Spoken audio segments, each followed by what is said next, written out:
Aleluia.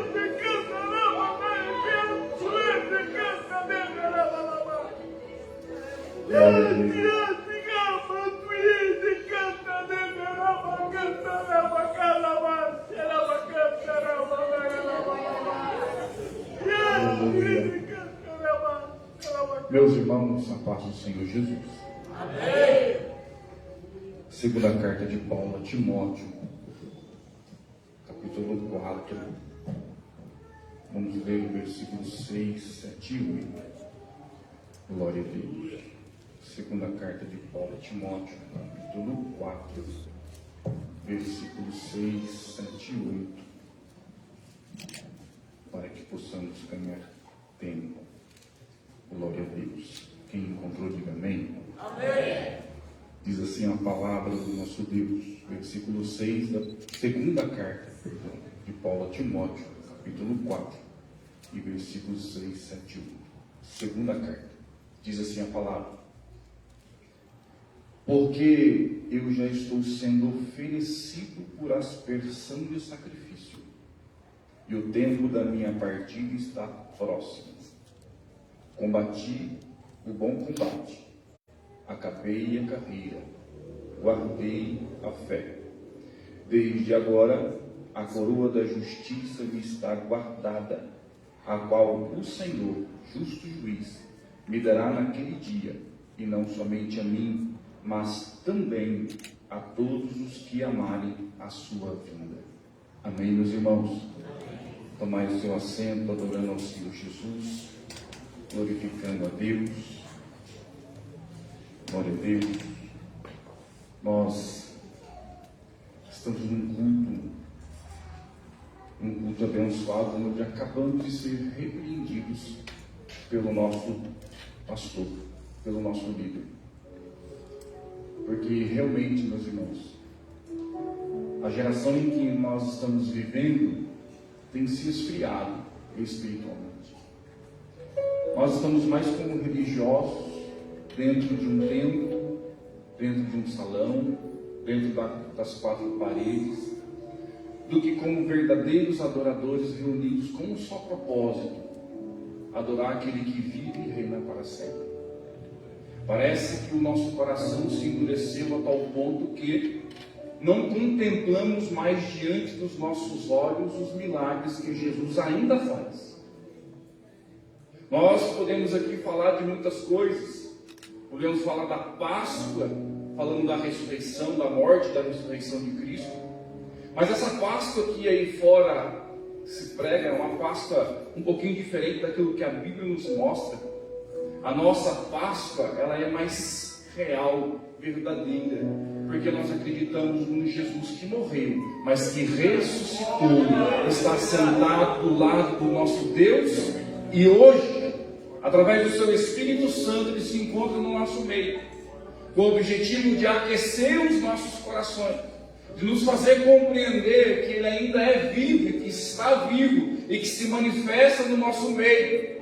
Nós precisamos de verdade, meus irmãos, deixar que o Espírito Santo quebrante os nossos corações, para que possamos voltar a sentir aquilo que o verdadeiro cristão precisa sentir.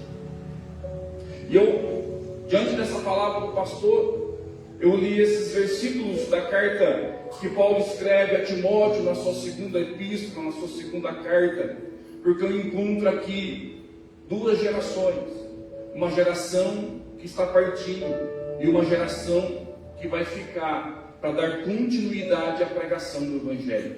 Uma geração que está partindo com o dever cumprido e com o sentimento de dever cumprido, e uma geração que vai ficar, mas que para ficar precisa ser instruído pelo seu mestre, pela geração passada, porque a obra precisa continuar, a palavra precisa ser pregada, o Evangelho precisa ser anunciado, porque a obra de Deus não para por aqui, precisa ir até o fim, até que Jesus volte, ou até que o Senhor nos arrebate desta terra. Nós precisamos continuar como igreja, como cristão, como evangélicos, anunciando esta palavra, pregando esta palavra, mas com graça, com poder e com unção. O sentimento que precisa aflorar no nosso coração, meus irmãos, é o sentimento de urgência. Porque Jesus está cobrando da sua igreja a urgência de se pregar a palavra de Deus. Paulo está prestes a perder a sua vida quando ele vai escrever a sua segunda epístola a Timóteo. No ano 66 depois de Cristo, Paulo sabe que dessa prisão ele não sairia mais. Diferente da primeira prisão, que era uma prisão domiciliar, onde o próprio Paulo aluga uma casa para ficar ali preso. E recebe diversas vezes alguns dos seus companheiros, e escreve cartas a muitas igrejas. Paulo sabia que por ser uma perseguição religiosa, ele orava a Deus, e Deus então o tirou da prisão. Mas agora Paulo está sendo aprisionado pelo próprio governo de Roma, e ele sabia que não sairia vivo desta prisão. Paulo já não está mais em uma casa, mas ele está num calabouço, uma prisão, com frio, com fome, sem recurso, sem luz do sol. Ele está sozinho, ele sabe que dali ele não vai sair mais com vida. É por isso que ele vai dizer: combati o bom combate, acabei a carreira, guardei a fé. Ele tinha a consciência de que não sairia dali, mas precisava, através da instrução dada a seu filho na fé, Timóteo, exortar Timóteo, jovem pastor, jovem líder, a geração que ficaria para dar continuidade à sua mensagem. Paulo vai exortar Timóteo, porque Paulo, preso, está próximo da morte. Exalta agora, exorta Timóteo a cumprir o seu ministério. Quando você vai ler o capítulo 4 da segunda carta de Paulo a Timóteo, do capítulo 4, versículos 1 a 5, Paulo vai instruir Timóteo a cumprir com o seu ministério, com a sua chamada. E quando você começa a ler, você vai observar Paulo instruindo Timóteo da seguinte maneira: conjuro-te, pois, diante de Deus e do Senhor Jesus Cristo, que há de julgar os vivos e os mortos na sua vinda e no seu reino. Versículo 2, Paulo começa a instrução dizendo que pregues a palavra, instes a tempo e fora de tempo, corrijas, repreendas, exortes com toda a longanimidade e doutrina. A primeira instrução de Paulo, a geração que vai partir, para Timóteo, a geração que vai ficar, é: Timóteo, pregues a palavra, pregues a mensagem de Cristo, pregue o Evangelho, instes, do grego episteme, instar, é estar de prontidão, é estar disponível. Nunca perca, Timóteo, o sentimento de urgência, porque Deus te chamou, Deus te escolheu. Eu vou partir para a glória, mas você vai ficar como responsável de uma igreja. Você é a geração que vai permanecer. Então, com um sentimento de urgência, pregue a palavra, esteja sempre de prontidão, atento, disponível para a qualquer momento pregar esta palavra. Timóteo, nunca perca o sentido de urgência. E quando se fala em pregar a palavra, a primeira característica de um verdadeiro evangelista, de um verdadeiro obreiro, de um verdadeiro crente, porque muitas vezes nosso sentimento é de que quem prega é só quem está aqui em cima.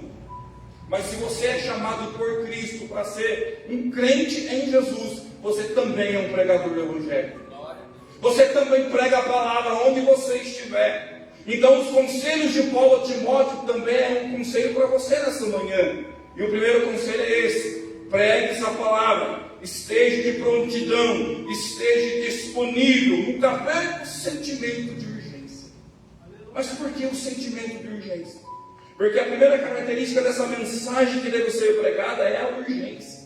Por quê? Porque toda boa pregação transmite um sentido de urgência e de importância do que está sendo pregado. Por que esse sentimento é tão grande assim? É uma urgência. Porque através da mensagem você pode gerar duas coisas naquele que ouve a mensagem: ou você gera vida, ou você gera morte.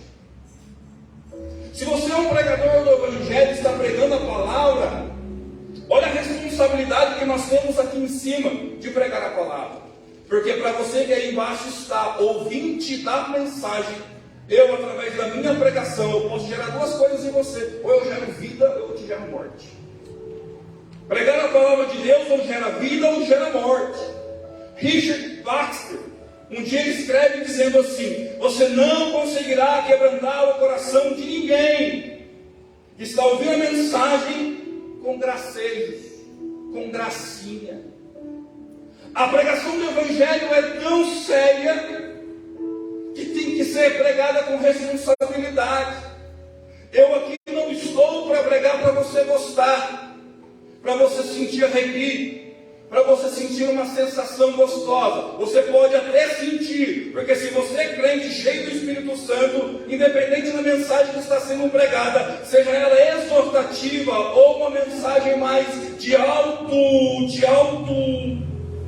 reflexão, ou uma mensagem que vai te fazer voar, por mais que a mensagem venha a ser dura ou uma mensagem mais leve, se você está cheio do Espírito Santo, você vai sentir a responsabilidade dessa mensagem.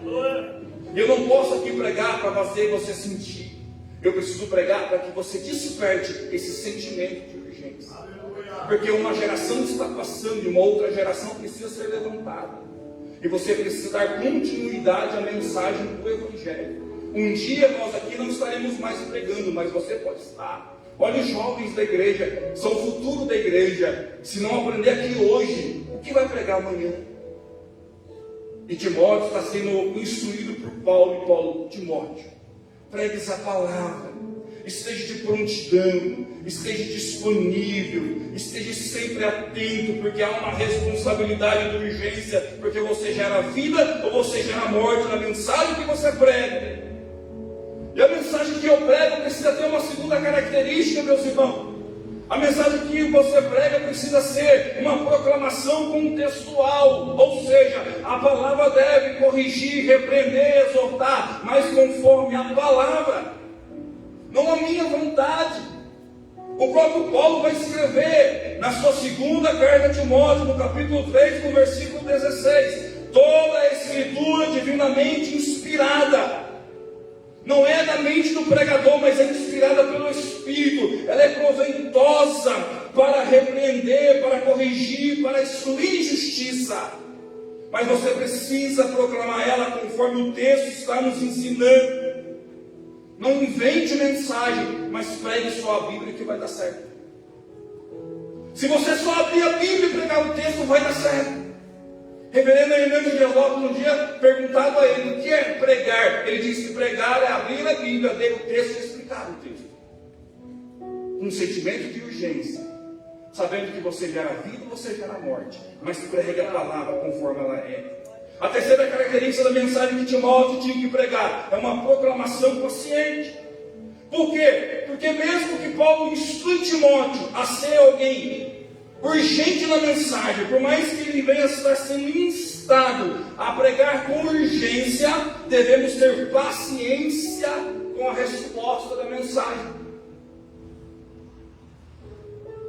Eu preciso ter paciência com a resposta da mensagem. Por quê? Porque você que está ouvindo precisa assimilar essa mensagem, comê-la, mastigá-la, pensá-la, raciociná-la, entendê-la, para depois vivê-la e praticá-la. Eu preciso ter esse sentimento, preciso ter paciência. Uma quarta característica da mensagem que Timóteo queria e deveria pregar é que ele precisaria de uma proclamação inteligente. Por quê? Porque devemos pregar a palavra, mas também ensiná-la ou melhor, pregá-la com toda a doutrina. Olha o texto: que pregues a palavra, enches a tempo e fora de tempo, corriges, repreendes, exorte com toda a longanimidade e doutrina. Então nós precisamos usar uma proclamação inteligente. E aqui existem dois tipos de pessoas. O pastor falou, o culto da manhã é uma bênção. Eu comentei com ele, o culto da noite é outro povo. Por quê? Porque o culto de domingo de manhã, quem vem? É o povo da igreja. É o crente da casa. É o que entende que não há barreiras para se adorar a Cristo, para estar na casa de Deus. À noite vai vir o visitante, aquele que vai ter o seu primeiro contato com o Evangelho. Muitas vezes ele não consegue discernir muitas coisas. Aí você precisa daquela mensagem mais cheia de, do reteté. Pode falar essa palavra? Aí a pessoa vai ficar, olha que legal, quero fazer parte dessa igreja. Mas de manhã, tu é crente, não? Tem crente aqui? Uma proclamação inteligente. Por quê? Porque nós devemos pregar a palavra, mas precisamos também ensiná-la com toda a doutrina. E quando aparece a expressão doutrina no Novo Testamento, existem duas palavras no grego que vai diferenciar a palavra doutrina. A primeira palavra é kerison. Quando a palavra doutrina, no seu original, aparece a palavra kerison, significa dizer que essa proclamação de Cristo é aos descrentes com um intuito e objetivo de fazê-los vir ao arrependimento, gerando transformação de dentro para fora, para que essa pessoa se converta a Cristo. O kerison, a doutrina, é a proclamação de Cristo aos descrentes, para que haja arrependimento de pecados, para que haja mudança, transformação, aquilo que o próprio Paulo, escrevendo na igreja em Roma, vai dizer no capítulo 12, olha, você precisa ter a sua mente transformada, a renovação do seu modelo mental, para que você possa, depois da transformação, experimentar qual é a boa, perfeita e agradável vontade de Deus para a sua vida. A doutrina do kerison é a proclamação de Cristo para que haja arrependimento. E para eu que já sou crente, é o didache ou didaque, que é a instrução ética aos convertidos. Aí é o culto de ensino, aí é a escola bíblica dominical, é a teologia, ou o culto do domingo de manhã. Para quê? Para que você também receba a instrução ética a você que já é convertido. Então Paulo está dizendo para Timóteo, a geração que vai ficar, instes em pregar esta palavra com urgência. Mas entendo que você vai pregar para dois tipos de pessoas: aqueles que precisarão de uma palavra para arrependimento e conversão, e para aqueles que já estão na igreja, precisam de uma doutrina mais ética, ou seja, os crentes precisam aprender a viver a palavra. Só que Paulo, ele sabe que ele está prestes a perder a sua vida. Ele precisa instruir Timóteo em relação à geração que está se levantando. Irmão, eu quero que você entenda algo. Por que o nosso coração está tão endurecido assim, a ponto de não glorificarmos a Deus quando o irmão sobe para falar de milagre? Por que o nosso coração está tão endurecido a ponto de não glorificarmos a Deus quando o irmão sobe aqui dizendo que Deus abriu uma porta de emprego para ele, que Deus trouxe uma cura a ele, que Deus fez um milagre na vida dele? O nosso coração meio que se tranca, a gente fica olhando, será que foi Deus mesmo? Por que o nosso coração está tão endurecido assim? Porque a geração que tem se levantado é uma geração que cria doutores ao seu bel prazer. Timóteo está sendo instruído, e Timóteo vai receber a orientação de Paulo. Pregues a palavra, Paulo, Timóteo, meu filho. Pregues a palavra, exorte, corrijas, use de doutrina, porque virá tempo em que não suportarão a sã doutrina. Não suportarão a sã doutrina. Nem sempre a sã doutrina será aceita. Muitos dos irmãos hoje em dia, ou da geração que se levanta, já não conseguem mais ouvir uma palavra de instrução mais dura, porque existe comichão dos seus ouvidos. E Paulo está dizendo, Timóteo, porque virá tempo que não suportarão a sã doutrina, mas tendo coceira nos ouvidos, amontoarão para si doutores, conforme as suas próprias concupiscências. Timóteo, muitos não vão mais dar ouvidos à mensagem, e é por isso que eu preciso te instruir, para que você pregue a verdadeira palavra, porque eu já estou sendo oferecido por aspersão, eu já vou me partir dessa terra, mas você que fica precisa pregar a palavra e entender que essa geração muitas vezes não vai querer ouvir a mensagem do Evangelho, a mensagem verdadeira, porque tem comichão nos ouvidos e amontoam para si doutores ou falsos mestres. Cuidado, porque a gente tem essa mania. Muitas vezes a gente está aqui na igreja, e a principal parte, ou a parte mais importante, pastor, do culto, é a mensagem. por mais que o louvor seja lindo, por mais que o grupo de louvor seja maravilhoso, a mensagem é o momento principal, aonde Deus fala com o seu povo, onde Deus abre os céus para trazer os oráculos, as revelações ao seu povo.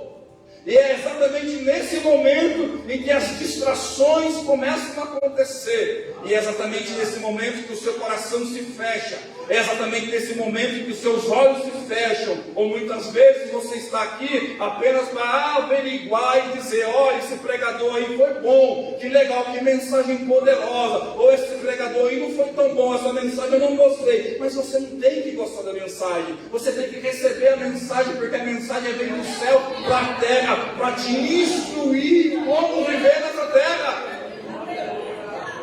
Mas muitos têm acumulado doutores para si, e o resultado disso: desviarão os ouvidos da verdade.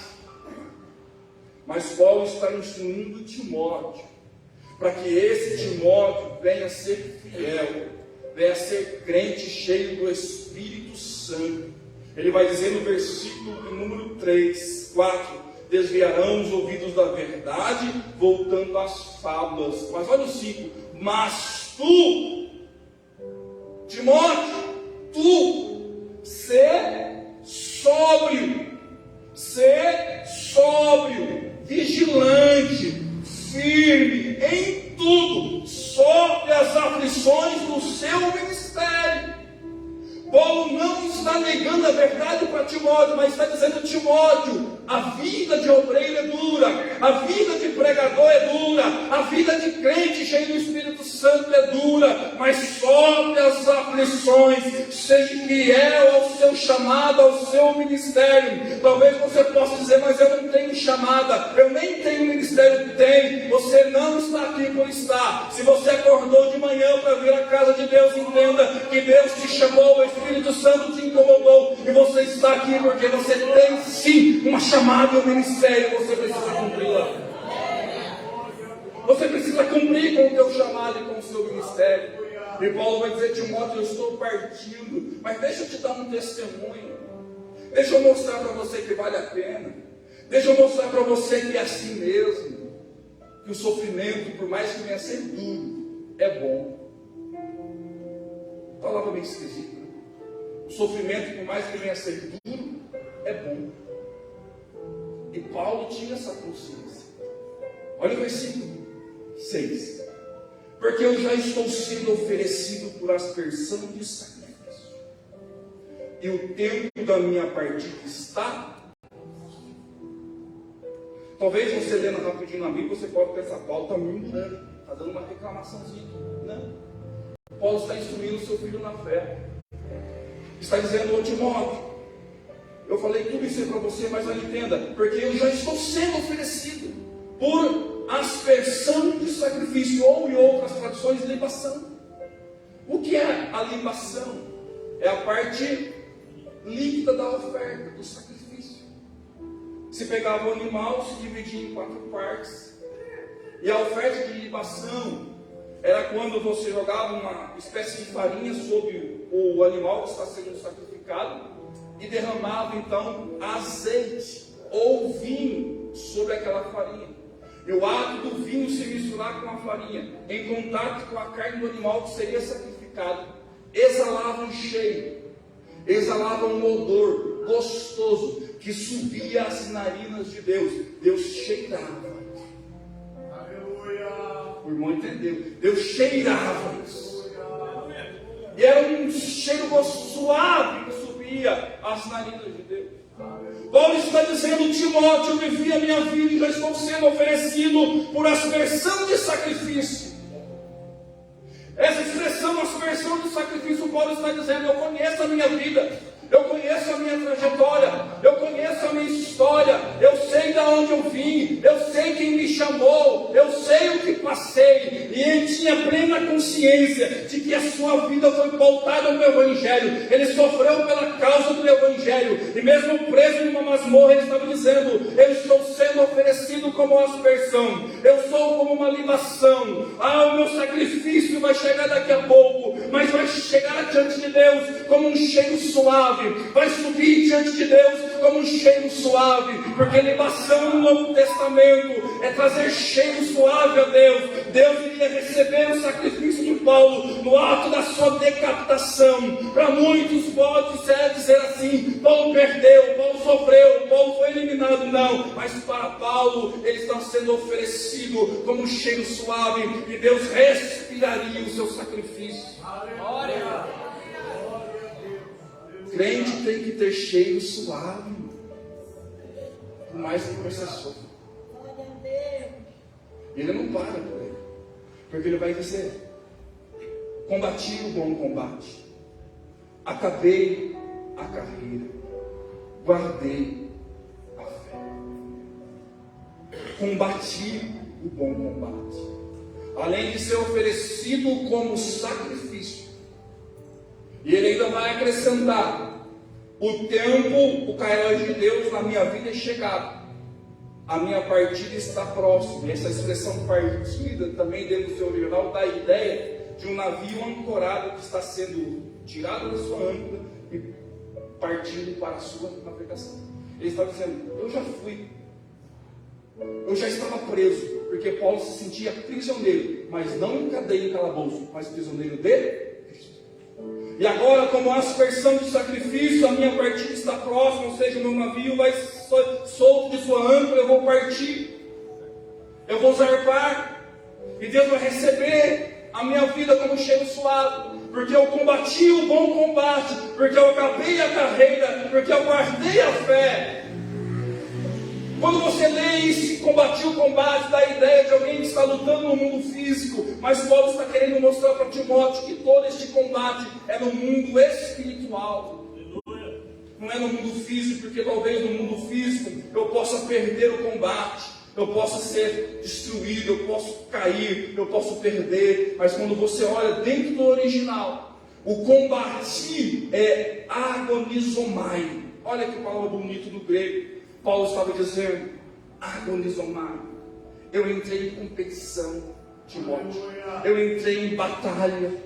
Eu entrei em luta contra os meus adversários. Eu lutei com dificuldades, eu enfrentei perigos, eu esforcei-me por demais com um zelo tão grande, a ponto de eu conquistar uma promessa, uma recompensa. Eu combati, eu enfrentei uma batalha, por quê? Porque eu estava combatendo o combate, o agonim, ou seja, muitas pessoas estavam olhando para mim com a expectativa de encontrar e ver a minha derrota. Uma assembleia estava diante de mim, tentando me injuriar, deixando com que eu fosse totalmente destruído. A minha derrota estava próxima, mas na mente de Paulo, espiritualizando, ele está dizendo: mas eu combati contra inimigos poderosos, eu combati com zelo, eu combati com tanta força e veemência, que este combate parece ruim, mas para mim foi bom. Porque o colom, o bom aqui é colom, dá a ideia de algo gostoso, de algo bom, bonito, gracioso, excelente, eminente, insuperável, precioso, proveitoso, apropriado, recomendado, admirável. Nós estamos dizendo: eu enfrentei um combate muito hostil, mas por mais que eu pudesse agora ter a minha cabeça decapitada, o meu sentimento é que este combate foi bom, foi admirável, foi gostoso, foi maravilhoso, porque eu sei que a coroa da justiça já está aguardada, o qual o Senhor justo juiz me dará naquele dia, e não somente a mim, mas também a todos que amarem a sua vinda. E ele está instruindo Timóteo, porque ele vai olhar para essa situação, quando ele vai olhar para o combate que ele combateu, ele olhou para o passado com gratidão e agradeceu por tudo que ele viveu. Quando ele foi olhar para esse combate, a morte que estava próxima, ele olhou para o presente com serenidade. Para mim, a morte é melhor. E quando ele olha para o futuro, ele olha com esperança, ter cumprido. Combati o bom combate, acabei a carreira, guardei a fé. Eu venci. Timóteo, eu venci. Eu estou olhando para o céu já está se abrindo.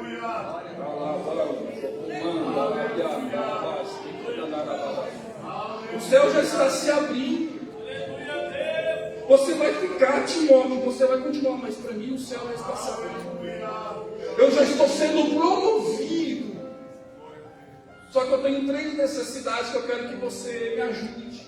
E já vou acabar. A primeira necessidade é a necessidade de ter você próximo de mim, Timóteo. Versículo 9 diz: procura vir ter comigo depressa. Eu já estou sendo oferecido. Eu sei que a minha hora está chegando. Mas venha depressa, vem estar comigo. Eu preciso de você. Eu preciso sentir a sua amizade. Eu preciso conversar com você, Timóteo. Eu preciso falar de Bíblia com você, Timóteo. Eu preciso orar com você, Timóteo. Eu preciso de você próximo de mim. Paulo quer companheiros. Paulo quer pessoas junto dele. Timóteo, seu filho na fé. Ele vai dizer: venha antes do inverno. Venha antes que a minha cabeça caia, porque eu preciso estar próximo de você.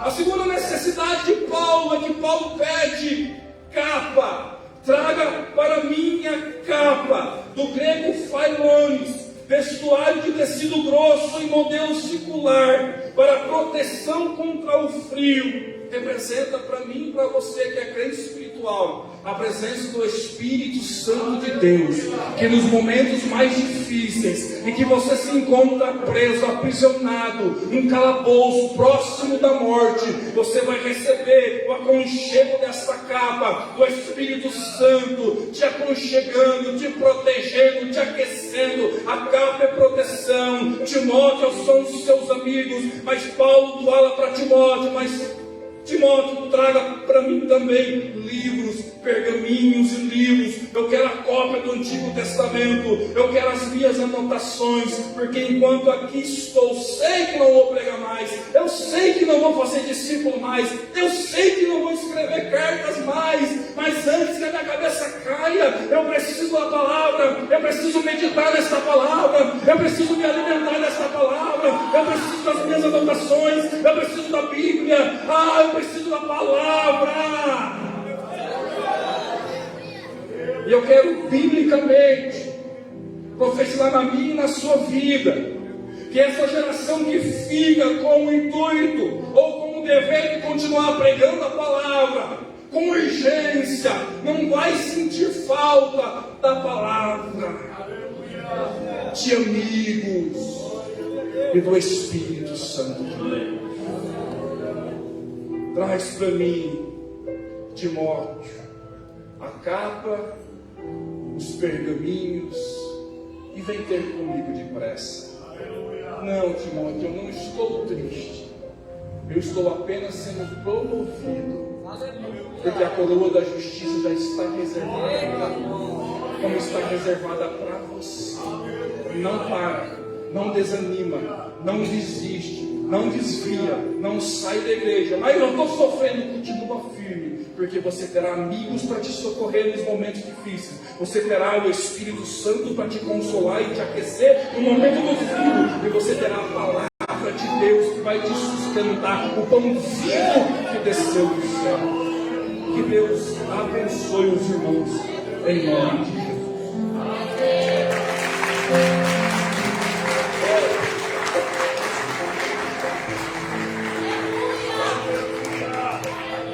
Quantos recebem esta palavra? Digam amém.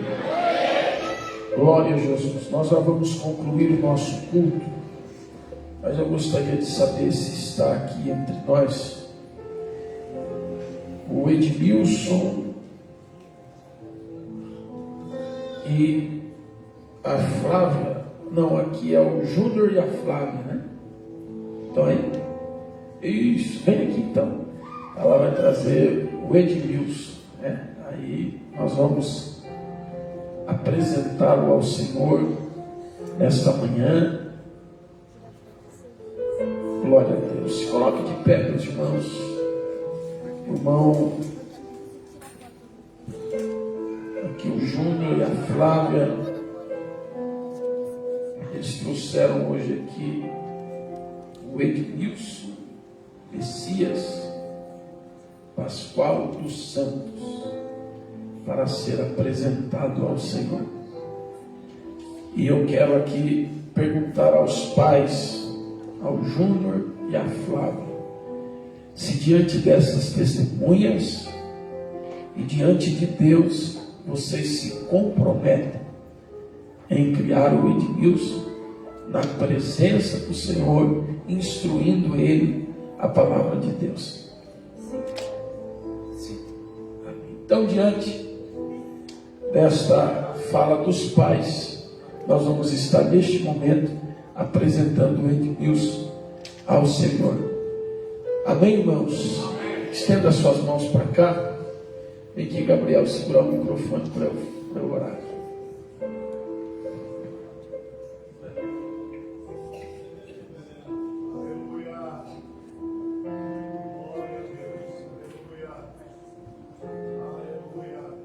Vontade de ter mais um, irmãos.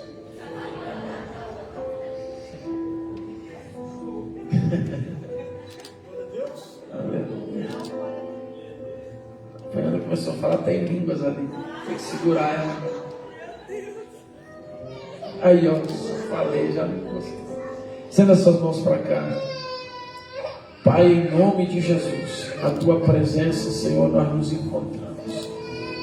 E oramos agora pela vida do Edmilson, Senhor, consagrando ele a Ti, apresentando ele a Ti, Senhor. Nós estamos vivendo um tempo tão difícil, aonde o diabo tem atacado as nossas crianças, mas eu profetizo sobre a vida do Edmilson, Senhor, que ela pertence a Ti, que as nossas crianças pertencem a Ti. Rogo a Ti, Senhor, a Tua bênção, pelo crescimento físico e espiritual abençoado na Tua presença. Guarde o seu coração, a sua mente, lhe dê bons amigos e afasta as más amizades. Essa é a nossa oração, em nome de Jesus. Amém. Está falando em língua estranha.